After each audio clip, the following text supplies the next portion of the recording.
নমস্কার বন্ধুরা, আজকে আপনারা জানতে পারবেন এমন এক শিবভক্ত সম্পর্কে যে শিবলিঙ্গে পা তুলে ঘুমতো। শিবলিঙ্গে জল অভিষেক করত তার মুখের জল দিয়ে। ভগবান শিবের জন্য প্রসাদ হিসেবে রোজ আনতো পশুর মাংস। এমনকি একবার এই ভক্ত তার পা ভগবান শিবের চোখে রেখেছিল। চলুন জেনে নিই কে এই ব্যক্তি যিনি পরবর্তীকালে ভগবান শিবের সর্বশ্রেষ্ঠ শিবভক্ত হয়েছিলেন, যাকে ভগবান শিব স্বয়ং দর্শন দিয়েছিলেন এবং মোক্ষ লাভের বরদান দিয়েছিলেন। এক জঙ্গলের মধ্যে ছোট্ট কুটিরে ব্যাধ দম্পতি বাস করত। এই ব্যাধের নাম ছিল থিন্না আর তার স্ত্রী নীলা। এই থিন্না ও নীলা একে অপরকে যতটা শ্রদ্ধা করত, ভালোবাসতো, ততটাই তাদের মতের অমিল ছিল। ব্যাধ থিন্না ছিল নাস্তিক, যা চোখে দেখা যায় না তার উপর তার কোনো বিশ্বাস ছিল না। সে কোনো পূজা করতো না, কোনোদিন মন্দিরে যেত না এবং পূজার মন্ত্র যাতে কানে না আসে তার জন্য কানে তুলো লাগিয়ে রাখতো। অপরদিকে নীলা ছিল একনিষ্ঠ ভক্ত।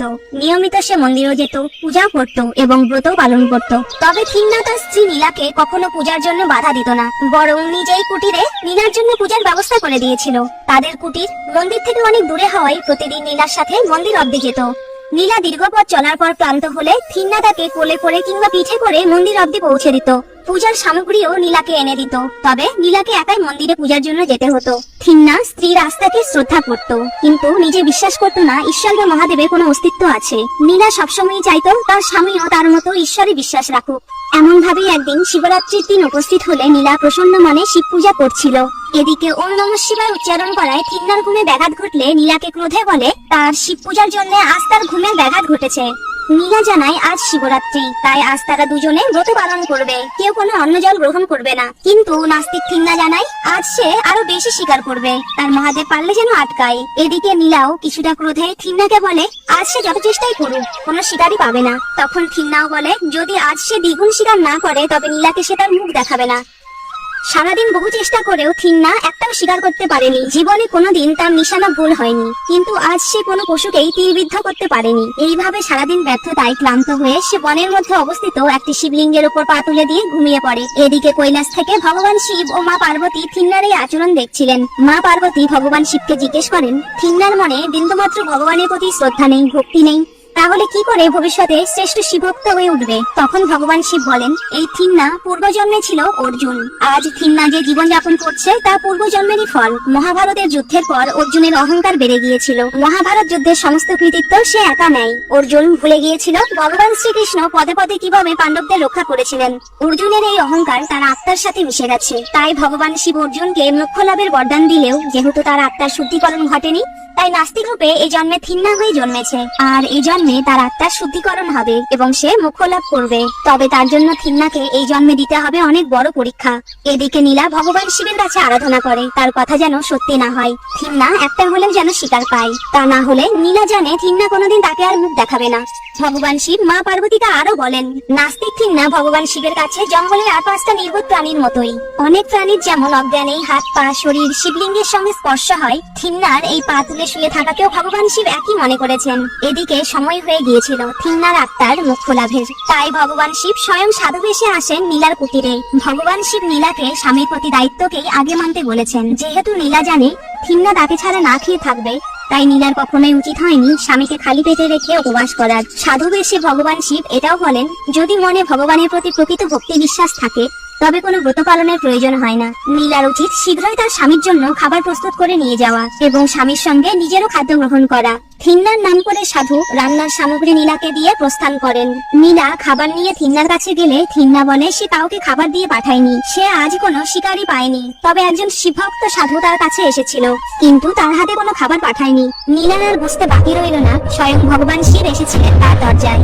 নীলার শিব ভক্তি আরো দৃঢ় হলে এবার থিন্না ভীষণ ক্রোধে মন্দিরে পৌঁছায় এবং শিবলিঙ্গকে তুলে ফেলার চেষ্টা করে, কারণ তার মনে হয় তার আর নীলার মধ্যে শিব চলে এসেছে। নীলা তার থেকে শিবকে বেশি প্রাধান্য দিচ্ছে। এরপর ভগবান শিব স্বয়ং প্রকট হলে থিন্না ছিটকে চলে যায়। ভগবান শিবের দর্শন পেয়ে থিন্নার মনের সমস্ত নাস্তিকতা দূর হয়ে যায়।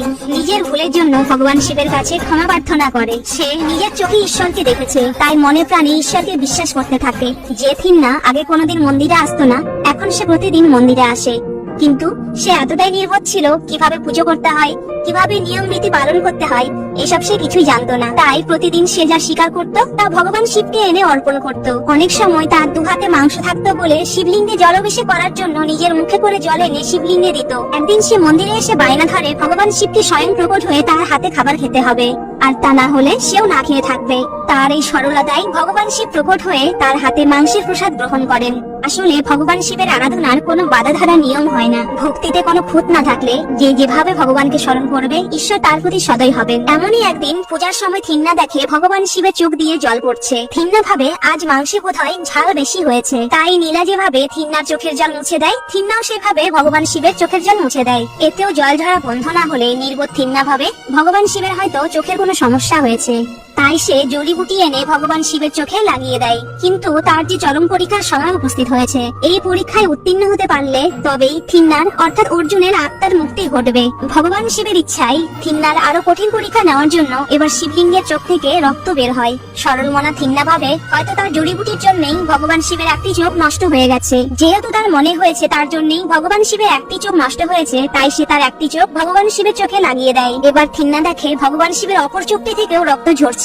তখন সে ভাবে সে একজন সামান্য ব্যাধ, তার চোখ না থাকলেও চলবে, কিন্তু যিনি জগতের রক্ষাকর্তা তার চোখ না থাকলে পুরো জগৎ সংসারকে কে চালাবে। তাই থিন্না ভাবে সে তার অপর চোখটিও ভগবান শিবকে অর্পণ করবে।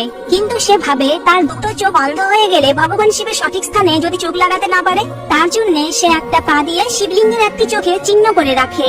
অপর চক্ষুটি তীর দিয়ে বের করবে এমন সময় ভগবান শিব ও মা পার্বতী প্রকট হন। ভগবান শিব থিন্নার দু চোখে ফিরিয়ে দেন। থিন্না সমস্ত পরীক্ষায় উত্তীর্ণ হয়েছে। ভগবান শিব থিন্নার ভক্তিতে প্রসন্ন হয়ে বরদান দেন থিন্নাকে আজ থেকে জগতে কনপ্পা নামে জানবে। কনপ্পা শব্দের অর্থ যিনি জগৎ পিতাকে চোখ দান করেছেন। এরপর কনপ্পার আত্মার মুক্তি ঘটার সময় হলে নীলাও বলে থিন্না ছাড়া তার জীবন শূন্য, তাকেও যেন মুক্ত লাভ থেকে বঞ্চিত করা না হয়। ভগবান শিব বলেন কনপ্পার অর্ধাঙ্গিনী সে, কনপ্পার পুণ্যের অংশ তারও প্রাপ্য, তাই কনপ্পার সাথে সেও মোক্ষ লাভ করবে। ভগবান শিবের আশীর্বাদে এইভাবেই পরজন্মে কনপ্পার মাধ্যমে অর্জুনের আত্মা পরমাত্মার সাথে মিশে যায়।